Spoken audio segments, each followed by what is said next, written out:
Good night, everyone. Thanks for having us, for powerful women here on stage to celebrate a decade of remote. I'm thrilled to talk about this past decade, those past 10 years, and the changes we have been facing and have been experiencing. And we need to understand that remote has 10 years, so that's why we're talking about 10 years. But I would like to start celebrating the evolution of those past 10 years. We have been developed so much in all of our business, small hospitality, DMCs, the business itself from the travel advisor perspective. So I would like to start this panel by asking, and I will start with Katrin. If we think about the big picture, what would you consider the most remarkable thing about the decade, on your opinion? Hello, thank you, Renata. And please excuse my voice. It's gotten a lot better, and thank you for everybody who's been supplying me with strepsils, and it really helped. So I think I can only speak about the destinations that we cover. And for me, I'm really happy to see that Central America has become more of an active choice rather than an alternative, because geographically we are located between two powerhouses, which is North America and South America. So for a long time, I felt that Central America was always more like a stopover and not really a destination. But that has changed, because now people are actually actively looking, actively seeking for what that region and all of Central America, all of Latin America has to offer, which is the biodiversity, the cultural depth, the authenticity. And then we also see that it's not anymore about just going to a beautiful place, but actually immersing. So we combine, we've seen that we need to combine the culture and the adventure and the nature and the wellness and holistic experiences all together. So you would be doing, I don't know, a jungle night hike ending in a culinary experience in the jungle, or a nature walk with an indigenous ritual, or a wildlife experience, and then with a mindfulness of a cacao ceremony with ancestral recipes. So really more of the immersion, I would say. Amazing, amazing. I love when you say we are no longer an alternative, we're not the second option. People are not coming to us as, okay, so I'm not into Europe, what is else? No, we are now moving to be the option. We are the choice. People are coming to us asking for it. And I think we have been seeing, like, for the past decade, if we move back to the beginning of the decade, don't you think the tech is playing an important role in that? Yeah. Sorry. I agree. I think, back 10 years ago, tour operators were really the gatekeepers of booking, platforms within Latin America.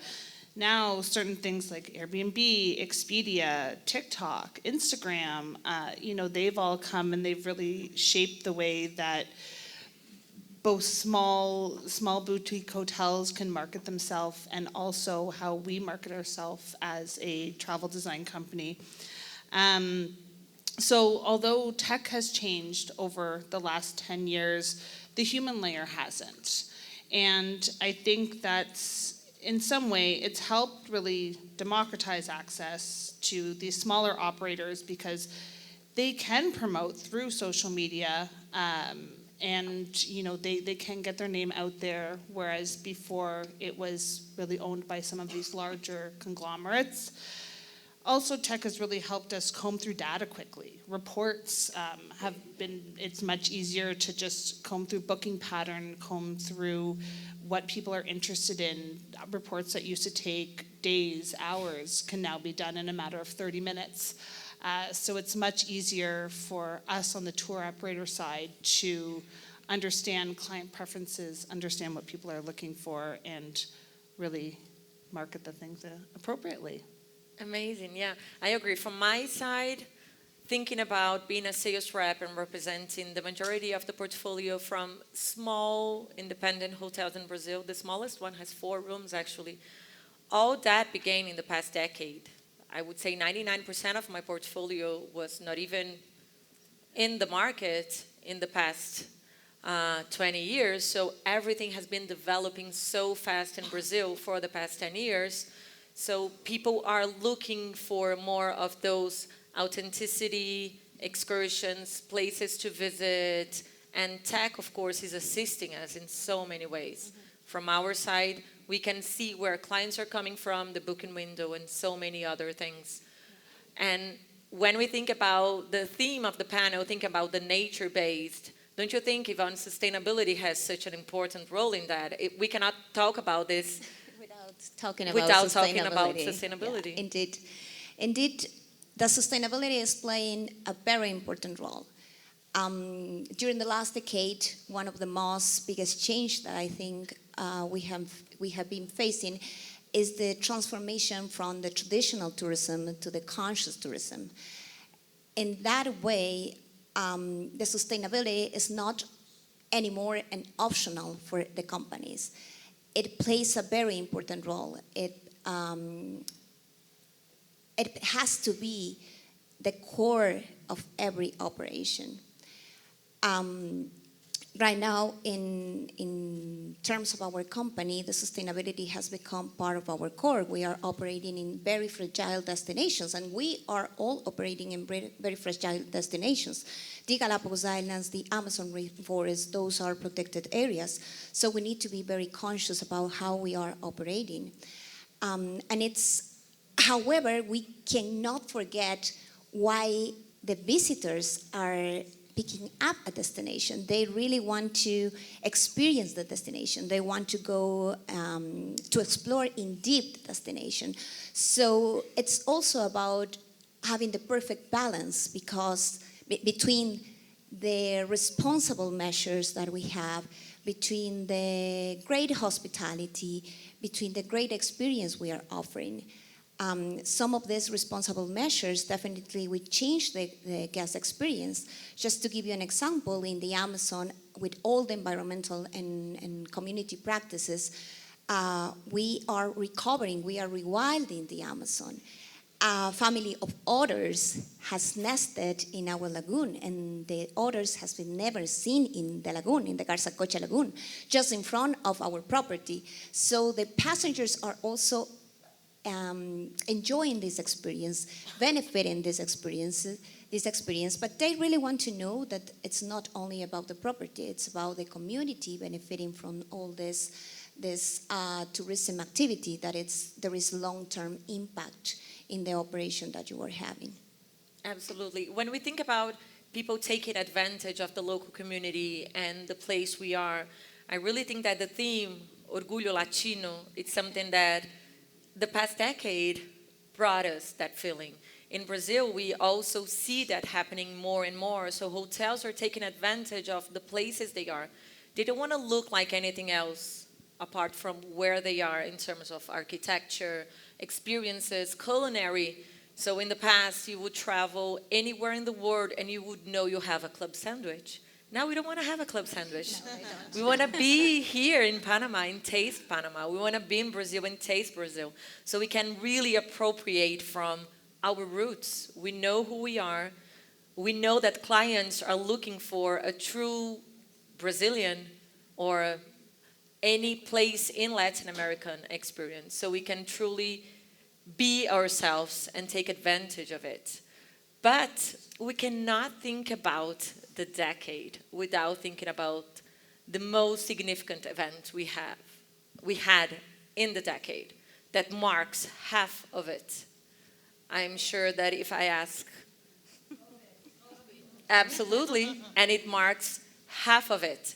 So 5 years ago, we were all in the same page. We were all knowing nothing. We could not anticipate, we could not know what was going to happen. We had to rethink every single thing. We could no longer anticipate. We could no longer use the numbers on our behalf. Sustainability was such a small thing. We had so many worries. So COVID marks half of the decade. And we cannot do this panel without asking what was about in terms of the things we learned from it, the things we started to do after pandemic, what pandemic brought us in the most positive way. Because we need to have as a lesson, as a place for us to evolve and move forward. So I would like to ask you, of course, about the pandemic, and I would like to start with Ivonne. So tell us a little bit about what you have learned and where you were, and after those 5 years, where are you now? One of the positive things, I think that for all our Latin American destinations, it's that the visitors, the guests, were not longer looking for beautiful destinations or crowded destinations. They were looking for remote, nature-based destinations. And that's where we had the big opportunity. Indeed, the Galapagos was one of the first destinations that was opened by then, not only because the nature, but because of the open spaces that we offer, because of the story of conservation that we had. In the case of the Amazon, there was a mindset as well, a change of the mindset. The Amazon rainforest was recognized mainly probably by the adventurers or the backpacking style. On the other hand, after the pandemic, the ones that were looking for this remote and nature spaces in a high-end experience were also looking for the Amazon. And that's why we took advantage definitely of this new tendency after the pandemic. And there was also a mindset in terms of the aging. There were no longer the retirees wanting to travel to these remote and nature destinations. There were the young family, the family with children, the couples or the friends wanting to celebrate life. They were no longer waiting to be retired for the retirement, or they were no longer waiting for a special occasion. They were just deciding to go to the destination they want to enjoy just to celebrate life. Because one thing that we think that we learned from the pandemic is that definitely we don't know what to expect tomorrow. So we need to enjoy and celebrate life today. Absolutely. Chaza, do you agree? Thinking with the perspective from the other side, from those with the clients in your hands, looking to travel, how was that for you? I agree. It was, a tough time for everybody here. I think the travel industry was hit among one of the hardest, and like everybody went through it, and we've all come out stronger. It almost like to what Katrin said about the U.S. travelers, we've noticed a trend in U.S. travelers wanting to be closer, so they don't necessarily want to go to far-flung places. They're looking for a closer destination in the same time zone, which has made Latin America a choice, not just super a stop convenient. Yeah, very convenient and very good for all of us, So that has been fantastic. Because of that, we've seen an increase in flights as well. We've seen an increase in direct flights to major Latin American cities, connectivity throughout Latin America, different hubs, Panama City, San Jose, even within Brazil, some new flights kind of connecting different cities in Brazil, which I learned about here at this event. So I do think this has been a game changer. Speaking of connectivity, it is something that people either really want or don't. So things like WhatsApp, working remotely. Some people have been taking prolonged vacations, and they do have to check their emails halfway through the vacation. So we've noticed that sometimes people are looking for somewhere that has a little bit of a workstation. On the other side, looking for connectivity among other people. So places with no Wi-Fi, places like Eco Camp that you really do have to sit with each other and connect.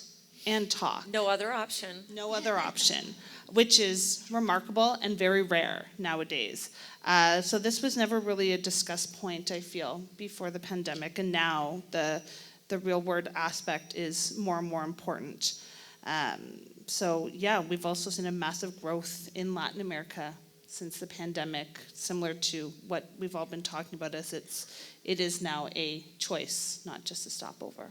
Amazing. For us in Brazil, we actually felt we are a massive country, as you know, and we always suffered from the underdog thing. So Brazilians, they were not much looking to travel inside Brazil before the pandemic. Then suddenly they were forced. There's just the Brazil for us to explore, so let's go for it.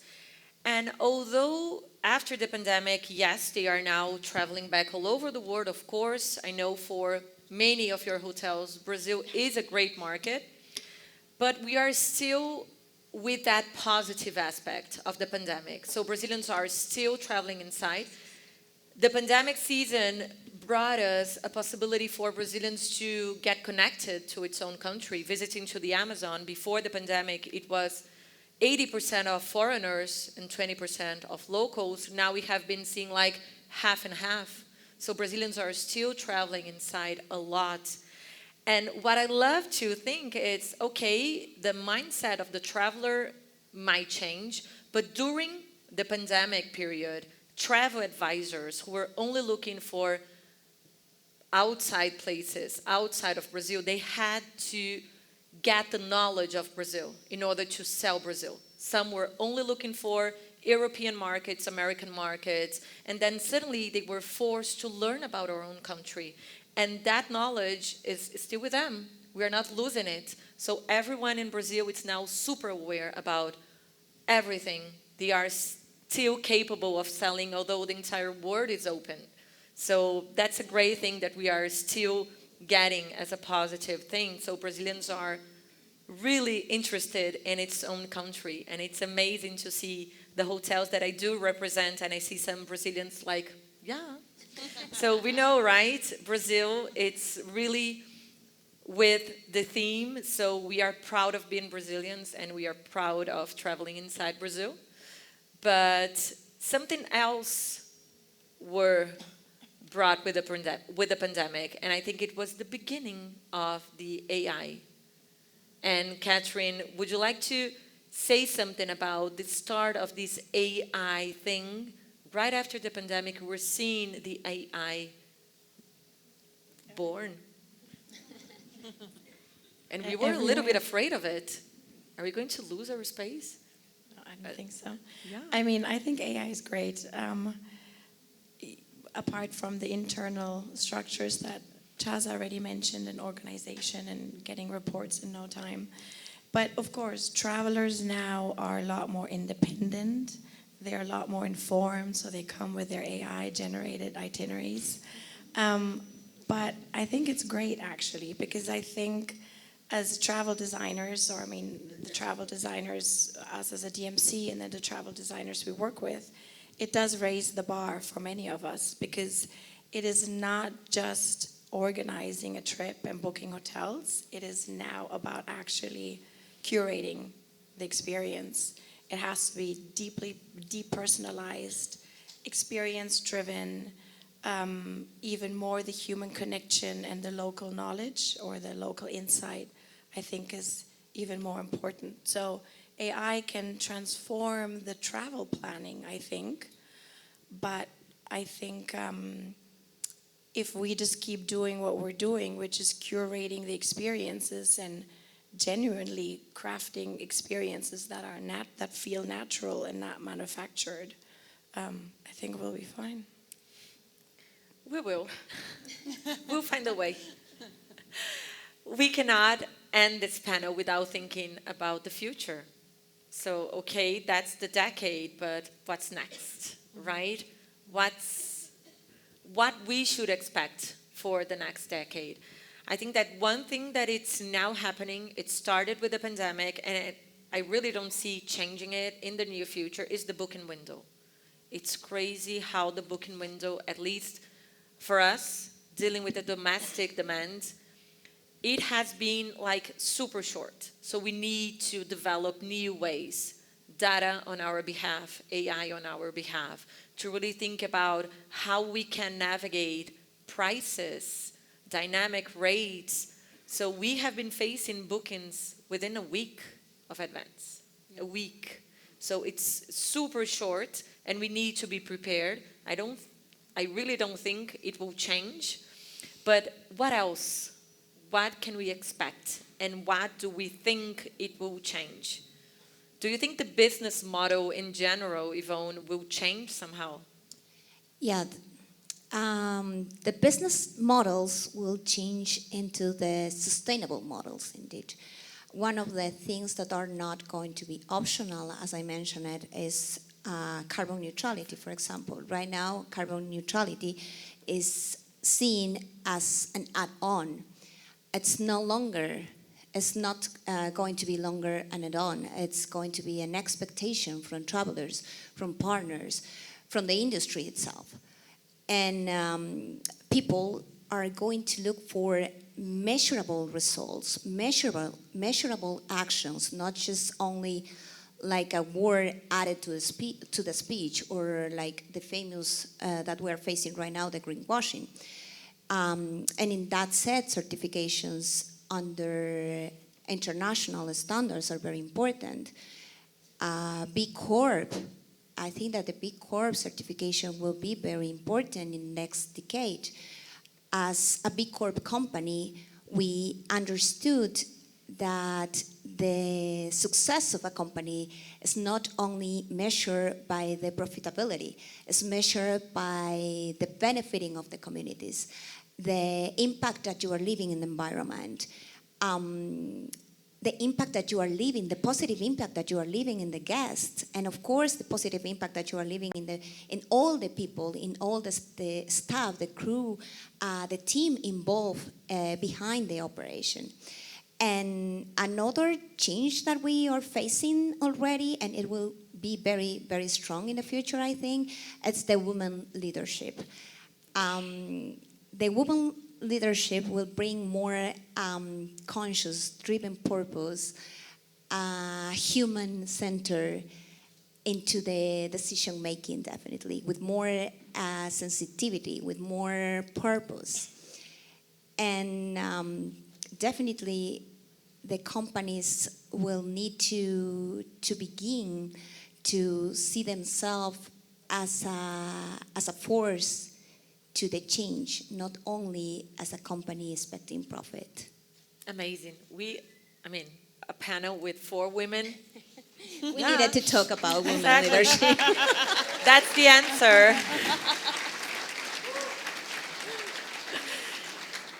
And you were saying about human sustainability and so on. So human feel. So it is the next decade, although we were talking so much about AI.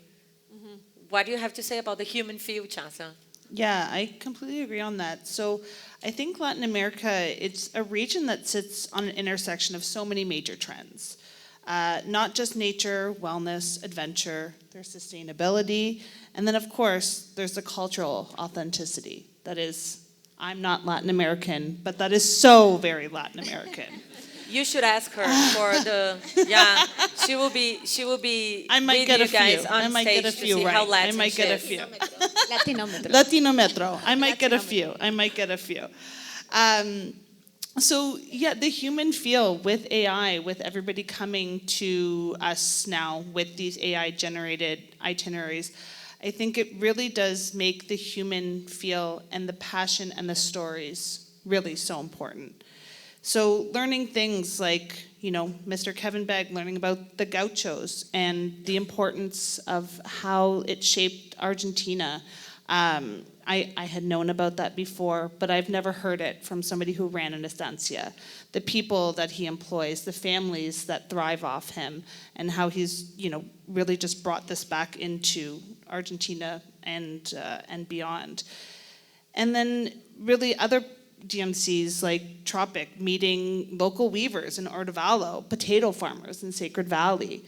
These types of stories, these human connections are what really set us apart. And us being able to talk to clients about that is something they can't find in AI. They won't be able to see and hear the stories that we have. I really think this is the importance of these events, is really hearing the passion, the stories, the livelihood, that what makes all of you, all of the people on the ground, it's so important. It really helps me sell these destinations to people. And although this is my first remote, it definitely won't be my last.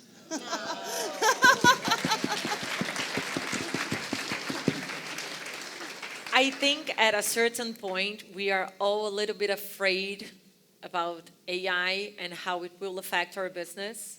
If it will, I don't know, somehow lose who we are or a part of what we do.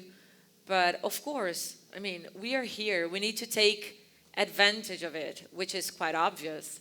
And it's even more obvious that we won't be disappearing because what we do, it's based on humans, and humans, AI cannot show us the temperature of the water in the waterfalls. It cannot give us the sense that I just had in the Superman zip line.